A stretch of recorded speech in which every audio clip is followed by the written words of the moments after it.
اهلا بك. اول شغله لا بدي انا بس اقول انه وين الاسلام؟ وين العرب؟ هلا تحاصرنا والنظام عم يعمل بشتى الوسائل انه لا بقناصات ودبابات وطيران. العالم وين؟ ليش الصمت؟ حاصرنا سيدتي من كل المداخل، الدبابات والكاسعات وحتى الطيران بالتعليق يصور بالطيران ويكسب مكان التجمعنا. على اي احياء يتركز هذا القصف؟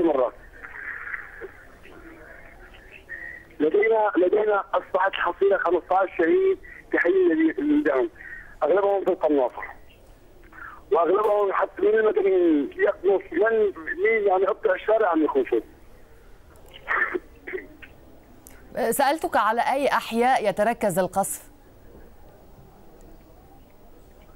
حي الميدان سيدتي إلى الزائرة القديمة، هناك منطقة اسمها الحقلة ومنطقة اسمها القاعة ومنطقة عند جامع المازن.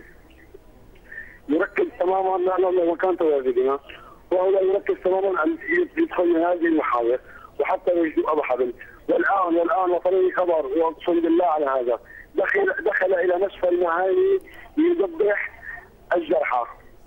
سيدتي هذا النظام بات على وشكل الانهيار وهو يستنزف، ونحن ندعو العرب جميعا إلى الاتحاد في وجه أبو مراد منذ يومين بدأت هذه الاشتباكات في داخل دمشق. بدأت بحي الميدان بأحياء عدة ولكنها توسعت، طالت مثلا أحياء جديدة كحي بغداد وساحة السبع بحرات.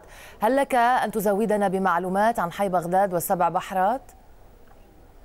نعم سيدتي، عندما وجدونا أخواننا أننا محاصرون في حي الميدان ذهبوا ليخففوا عنا، ذهبوا إلى السبع بحرات، ذهبوا إلى شارع بغداد، حتى في حي التضامن، في المخيمات، في شارع 30. سيدتي اتحدنا والحمد لله، ولكن الحكام نطلب العرب ان يتوحدوا في كلمه في وجه هذا الظالم. نعم سيدتي، الحمد لله الجيش الحر كله متكاتف، الحمد لله قررنا ان نذهب الى العاصمه. شكرا لك. نعم نموت يحيى غيرنا في كرامه. شكرا جزيلا. من حي الميدان في دمشق الناشط السياسي أبو مراد. وينضم إلينا من تلبيسة في حمص العقيد عبد السلام المرعي الضابط في